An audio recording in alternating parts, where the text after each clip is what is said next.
Kylie ko, pakilala ka muna. Hello everyone, I am Binibini Georgette Nicole Estrevera Coronacion, but I am known as Binibini Doc G from the youngest city of the Philippines, city of Carmona.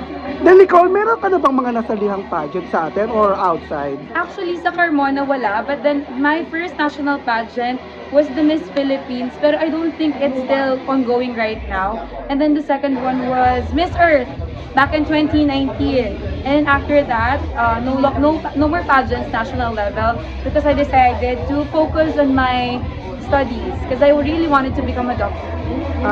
So, ano yung pinapudyok sa'yo para sumali ulit? Oo, Yes. diba? That's the biggest question I had actually before joining Binibining Philippines. Kasi I was already working as a doctor, I just passed the board exams. And then, nung nag-release yung Binibining Pilipinas, sabi ko, go ko pa ba to? But then realizing that this dream never left me, sabi ko, walang mawawala. Kasi I already achieved so much in my life. And feeling ko it's about time to give something to myself other than giving myself a career in the medical field. And I also want to widen my connections, my platform. So, besides being Binibining Pilipinas a dream, I think of it as a big opportunity talaga. Di ba, kapag pumapasok ka ng Carmona, kasi ako Oo. lagi luwas pasok, nakikita ko yung billboard mo Oo doon. nga, grabe. Then, paano yung naging suporta sa'yo ng LGU, Sa ng totoo City of lang, Carmona? way back, kasi pagka meron kaming mga achievements in Carmona, si Mayor lagi yan may pag-award, si Gintong Butil, ganon. Yeah. So, nag-recognize and then magkakaroon ng talk eventually. Tapos one day, I opened up. I think I talked about joining Binibining Philippines. And then my mayor said, pangarap niya rin. And then I promised her one day, pagkaya na, after I finish becoming a doctor, kasi si mayor namin, si Mayor Dalia, is also a doctor. Kaya sabi niya, sige Ineng, susuportahan kita. And finally, we're here. The support was bigger than I anticipated. Talagang full force, lalo sa botohan, lalo sa pagpapakalat. Talagang yun yung naririnig ko. I'm very touched kasi every side of Carmona, nandun yung mukha ko. Especially the lead screen, wow! Mayor, thank you, and to the whole Carmona, please support me, lalong-lalo na po sa New Star. Kasi ito po isang mahigpit na laban and itong Binibining Pilipinas ay hindi lang po para sa akin, pero para sa Carmona. Dahil ito po ang unang pagkakataon na dadalhin natin ang City of Carmona sa Binibining Pilipinas. Then, paano kayo nubog bilang babae at leader ng Carmona at Cavite? Alam mo, iba kasi yan. Growing up sa isang maliit na municipality, tapos bigla tayo naging city, grabe yung progress na makikita mo yung growth ng mga tao na unti-unti nagde-develop tayo. Kahit sabihin mong hindi tayo ganun kakilala. Pag tanungin mo nga saan yung Carmona, yung malapit sa Splash Island. Or diba, laging kailangan may description.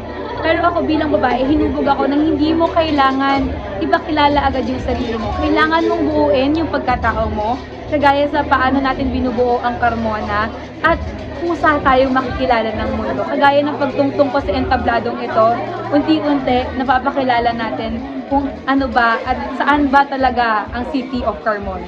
Sino yung naging inspirasyon mo para magpatuloy sa... Alam mo, ang naging inspirasyon ko talaga dito, yung pamilya.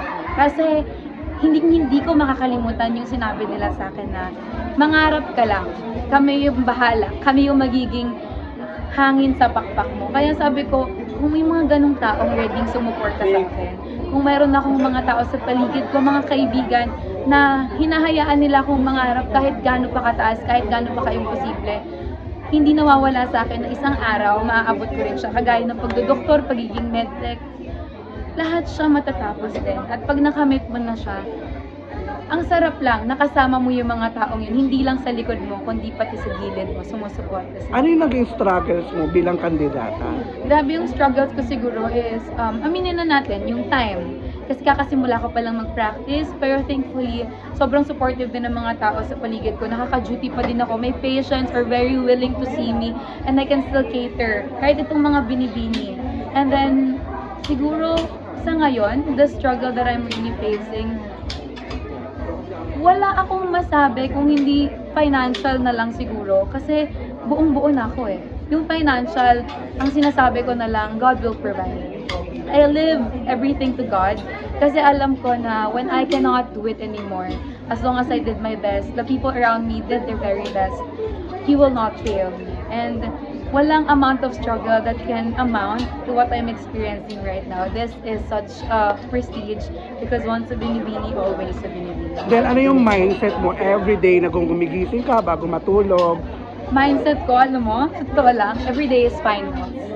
I don't want to come here half prepared or parang yung parang hindi ako ready. I'm coming here in every day full glam, prepared, ready for anything. Kung baga, kung ngayon yung coronation na kaya kong rumampa.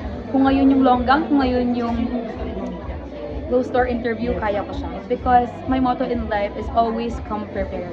Hindi mo malalaman kung ano ibabato sa'yo ng buhay, pero what can you do is that you can prepare for anything that life has to offer to you. Then ano yung mensaheng gusto mong ipaabot sa yung mga future na gaya mo na may profesyon na kandidata? Alam nyo, yung mundo, napakalawak niya. At nasa sa inyo kung paano kayo mangangarap. Kaya mangarap kayo hanggat gaano kalaki nyo gusto, hanggang gaano kalayo nyo gusto. Dahil kapag nasa puso nyo, na gusto nyo siya, at ipinagdarasal nyo kay Lord, at kasama ng lahat ng taong sasuporte sa inyo, walang imposible. Basta totoo yung intention nyo, and nagsistay kayo true to yourself. Just do everything with intention and it will come to you. Then, sino yung tingin mong kahit meron ka ba mga parang eto magiging ano ko to, ako face tent, ako to, Actually, lahat sila. magaling. Nung pumasok ako dito, parang, oh my God, bongga tong mga to. Pero that was my motivation to become bongga also. Oo. Kasi, andito na ako in the big league with them. I used to dream with them. I used to dream to be with them, to clap for them behind the TV screen sa gilid. But now, kasama ko na sila. See? So, parang for me, instead of looking at them na parang, ay, ito, threat ko, ganyan.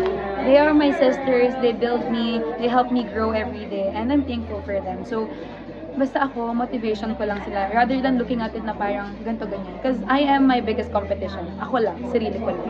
Then yung biggest lesson na natutunan mo na dala-dala mo hanggang ngayon? My biggest lesson is that you'll never know unless you try. Wala kang maabot kung what if ka lang ng what if. Wala kang mararating kung yung pangarap mo nakapako lang dyan. You have to do something about that. You have to do something about what you think. Because if you do not move, you do not make it happen, nothing will happen. And it will always be a what if that you will regret. So live without regrets and live life to the fullest.